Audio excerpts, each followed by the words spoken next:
365 Sports. Welcome into the show.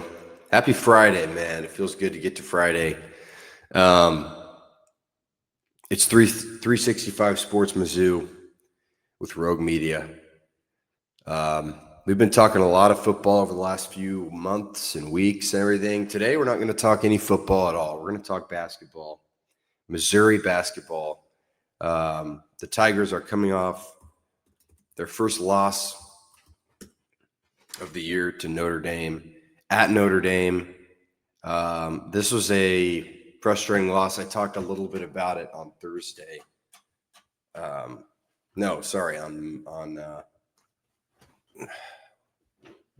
whatever the day after, whenever the game was, I talked about it.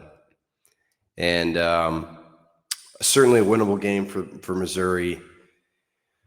Just couldn't get it done. And this was the start of what's going to be a big week for Missouri basketball, because they start obviously with Notre Dame, and then on Sunday they play what I would argue to be the biggest game of the year for Missouri.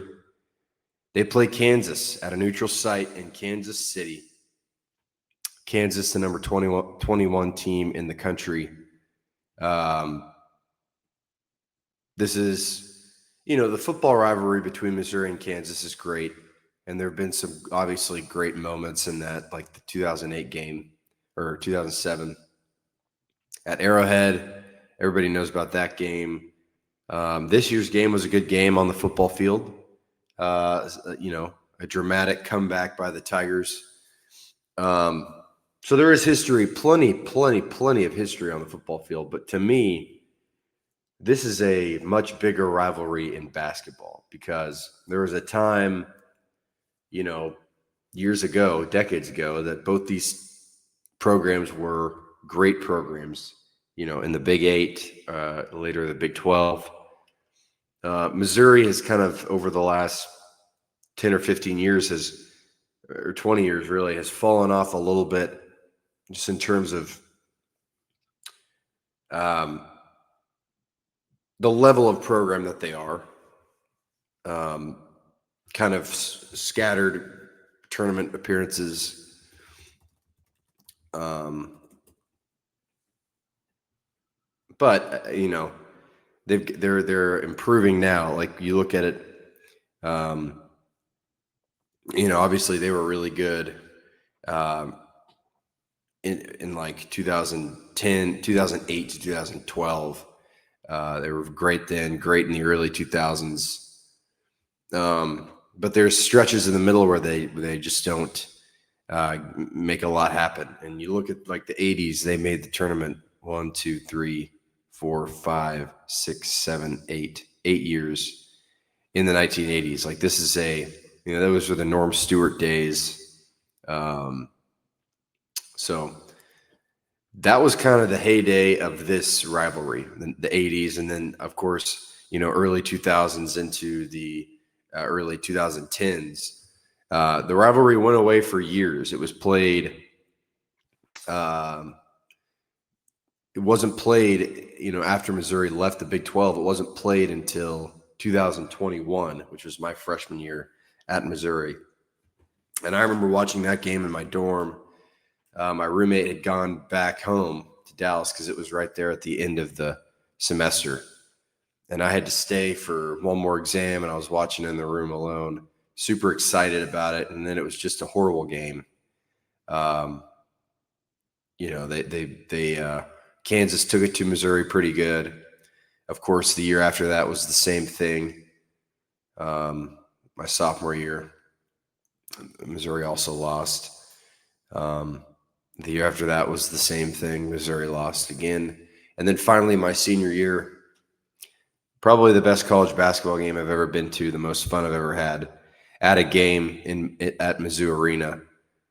Missouri beat Kansas finally, and it was, a good game. Missouri played really well. Mark Mitchell had a big three, which is pretty rare, but I think this, they have a chance now to win back-to-back games against Kansas for the first time since like 2007, maybe, is a stat I saw.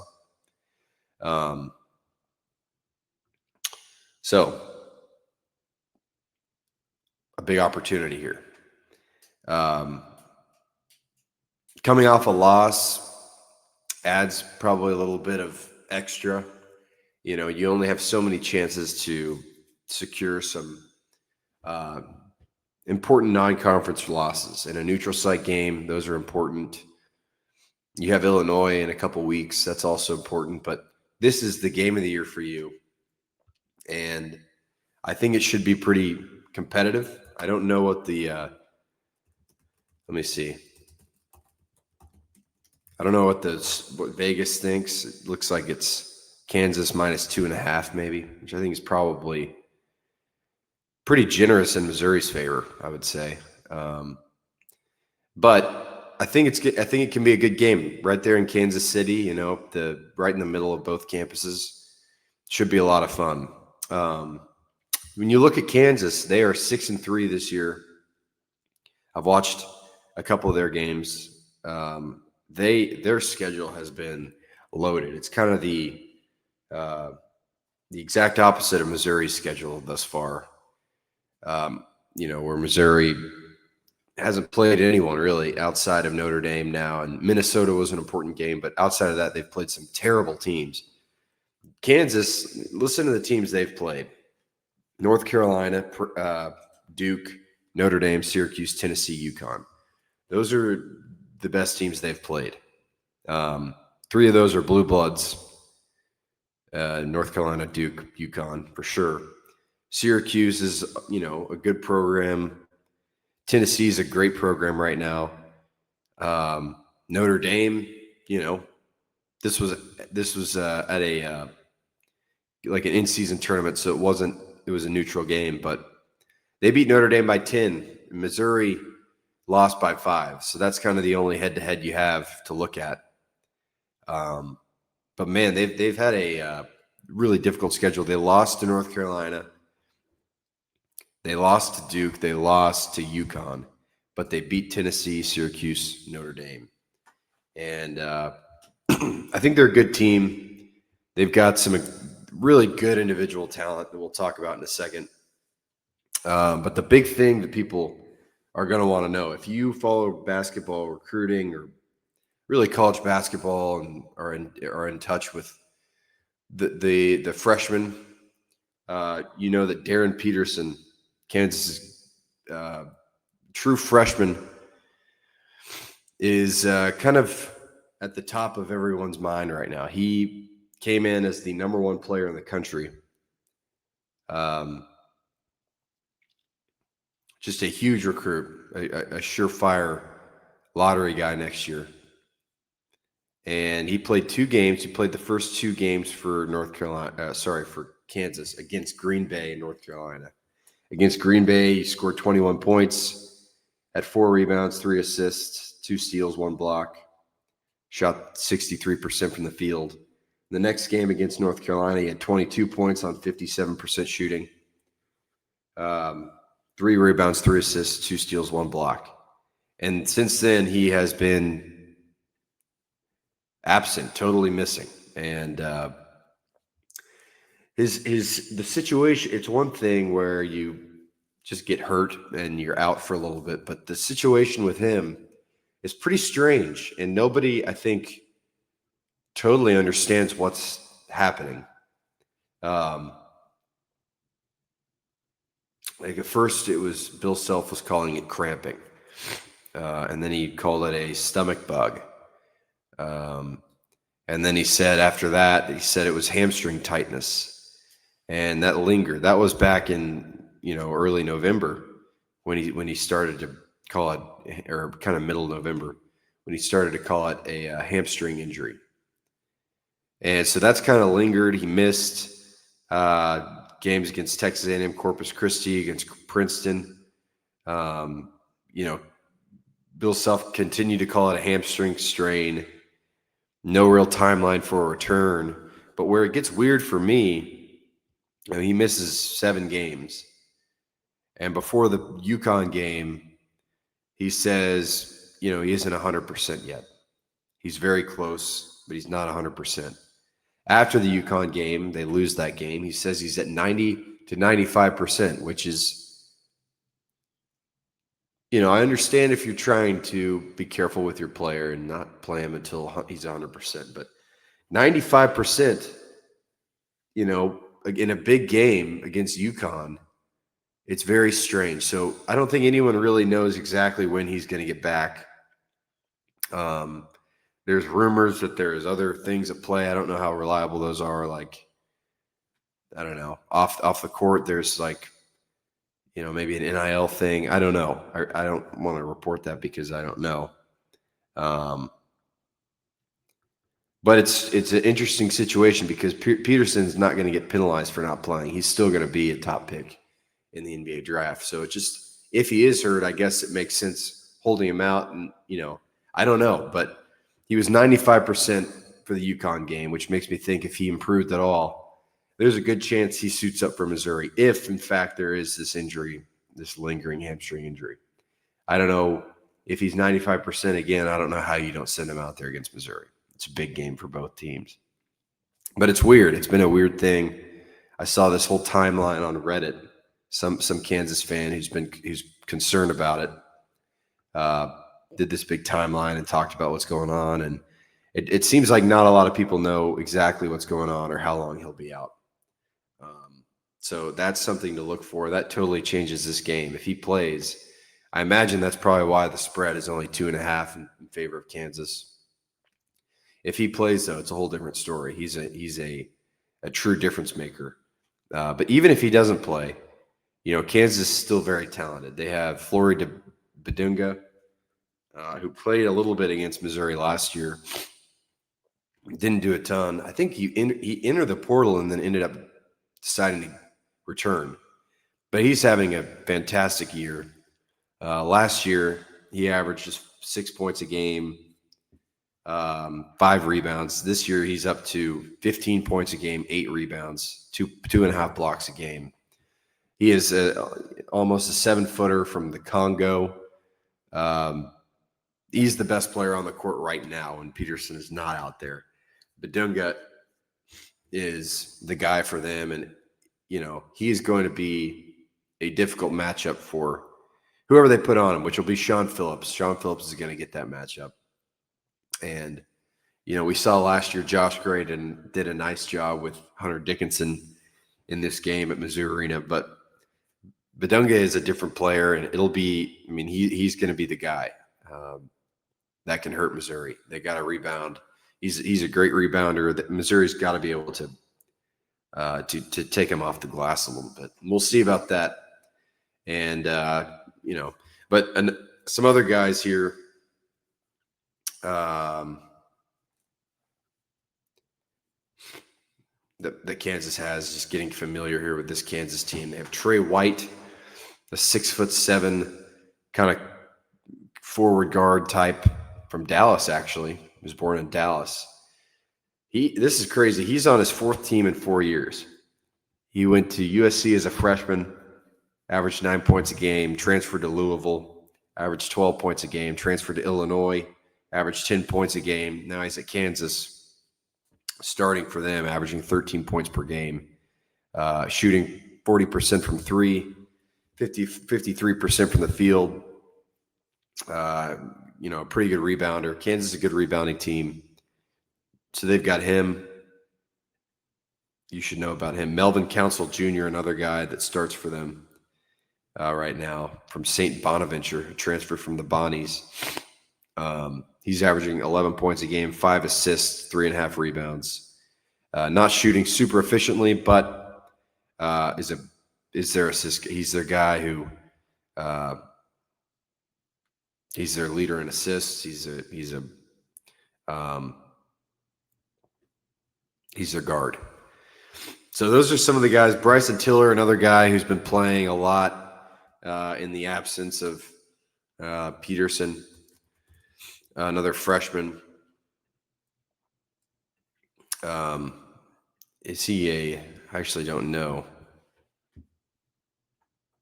Bryson Tiller is like a musician, isn't he? Is it the same? I don't know. I don't really know anything. But he is a true freshman, yeah. He was a 4-star recruit. So he's been playing some as well. He's averaging almost 9 points a game, decent shooting numbers. So they have a lot of guys. That's the point. They're young. They're a young team, kind of. Yeah, they got a lot of guys. Cole Rosario is another freshman of theirs. So they've got a lot going on. El Marco Jackson, who I always kind of liked. He's kind of funny. He was hurt all last year, I believe, but he's back this year, averaging 5 points a game. Anyway, I'm just rattling off names now that I remember. But this is a good team, obviously a very good team. And I think, what they've done so far this year is, and I think a lot of this has to do with the absence of Darren Peterson, the great true freshman. But they really haven't. Offensively, there's a lot to be desired for Kansas. They are 123rd in the country in 2-point field goal percentage at 54%. They're 193rd in the country in 3-point field goal percentage at 33%. They only take 20.9 threes a game, which is 259th. So they're not a team that's going to shoot a ton of threes.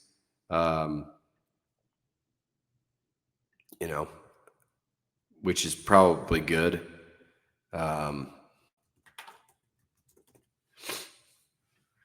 Because Missouri is 188th in 3-point percentage allowed at 33.2%. So that's not a strength of Missouri's defensively. But on the other side of this, Kansas has been a really good defensive team. They're a big team. They're almost as big as Missouri. And I've been watching Missouri, and it's like, gosh, this team is giant. Kansas is also very big, very long. So defensively, they're pretty good. They are 5th in the country in opponent 3-point percentage at 24.8%. That's something to watch because Missouri likes to shoot a lot. I don't know how many shooters they have this year outside of Jacob Cruz, but they do like to, Dennis Gates' teams love to shoot threes. And then just opponent field goal percentage overall, they're 17th in the country with 37.8%.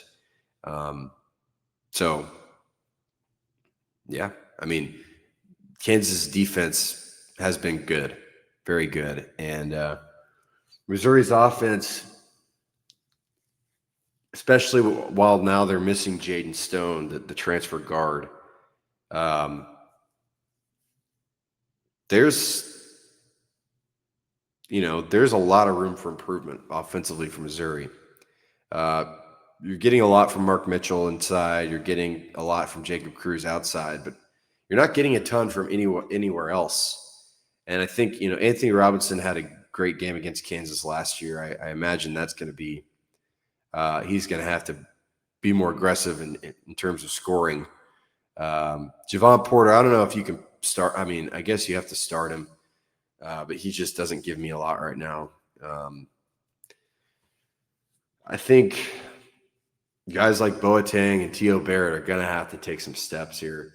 Boateng, scoring-wise, has to take some steps. He didn't do a ton against Notre Dame, but this is going to be an opportunity for him to get some – and probably easing him back into it after his injury in the beginning of the year. But this is going to be a chance. You're going to have to get scoring from somewhere other than Mark Mitchell and Jacob Cruz, I think, to win this game. So I don't know. We'll have to see. Let's see. What am I looking for here? Missouri, it ranks 34th in the country, averaging almost 9 steals a game. That's very important in terms of fast break stuff. Missouri likes to play fast. Kansas also scores a lot in the fast break.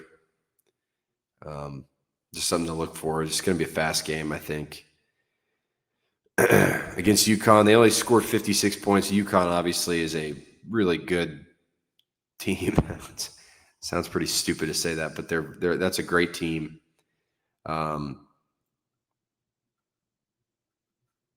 Yeah. What UConn was able to do here against Kansas was limit the fast break. That's important. they didn't shoot well. I think that they defensively, Missouri's going to have to kind of clamp down here and this all depends on kind of if Peterson plays or not. That's going to be really interesting to see. But either way, defensively, you have to show up here. You have to get rebounds. You have to defend. It's all the basic stuff. This is going to be a tough game, though. Really, really tough. So we'll see. We'll see how it goes. Obviously, I want to look at what Kansas did against Notre Dame. I didn't watch this game. Let's see. Kansas scores a lot of points in the paint. 38 points in the paint here against Notre Dame. Oh yeah, they shot well. They shot really well. They rebounded really well. 44 rebounds. It's gonna be tough. Missouri's size, though, if Missouri can use its size here to defend and rebound, I think they got to do that. All right, let me take a quick break, and then I will close this thing out. Missouri, your moment is finally here because DraftKings Sportsbook, America's top-rated sportsbook app, is now live in your state. Now you can make every game even more exciting with same-game parlays, money lines, props, and more. All from your phone, all safe, secure, and easy to use. Missouri fans know game day, the tailgates, the noise, the passion. Now, with DraftKings Sportsbook, you can bring that same energy to every snap, every touchdown, every win. And right now, new Missouri customers can bet just $5 and get $300 in bonus bets instantly. No waiting, no nonsense. Just pure action powered by America's top-rated sportsbook app. Download the DraftKings Sportsbook app and use code ALLMIZZOU. New Missouri customers bet $5 and get $300 in bonus bets instantly. That's code ALLMIZZOU. Crown is yours in partnership with DraftKings Sportsbook. Gambling problem? Call 1-800-GAMBLER. 21 plus. Physically present in Missouri. Eligibility and restrictions apply. Terms at DraftKings.com/sportsbook. Bonus bets expire 7 days after issuance. For additional terms and responsible gaming resources, see sportsbook.draftkings.com/promos. There you go. Hey, if you're going to the game in Kansas City, download DraftKings, use promo code ALLMIZZOU, and you can gamble responsibly, of course. But yeah, I wish I could go to this game. This will be a fun game. What is it in Kansas City? Is it T-Mobile Center? I've been there a bunch of times to cover Big 12 Media Days, and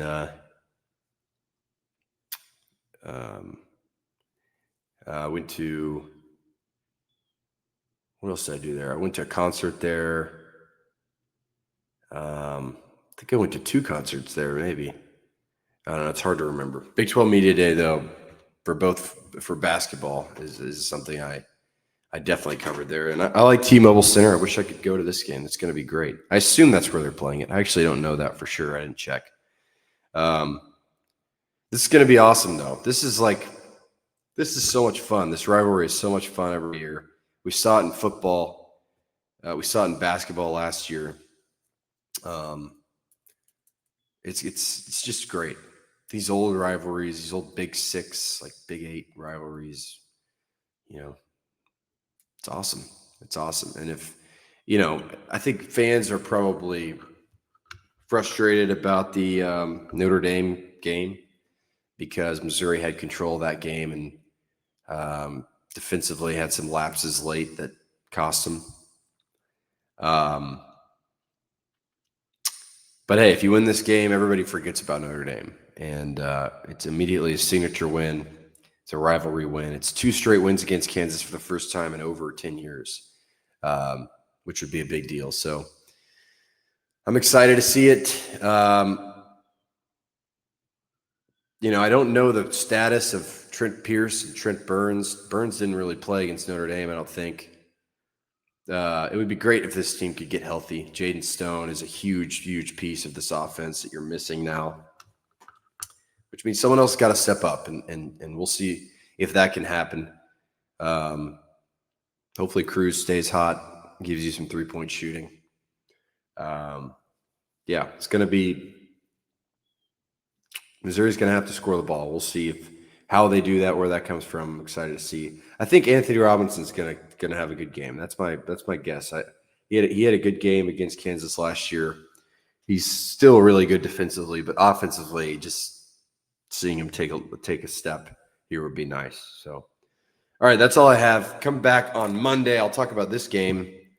I'll talk about the SEC championship game. I'll talk about whatever else happens, other news, playoff implications. I don't know. Any of that, I'll talk about it. So come back for that. I appreciate everybody for joining me, and I'll see you guys on Monday. Have a good weekend. 365 Sports.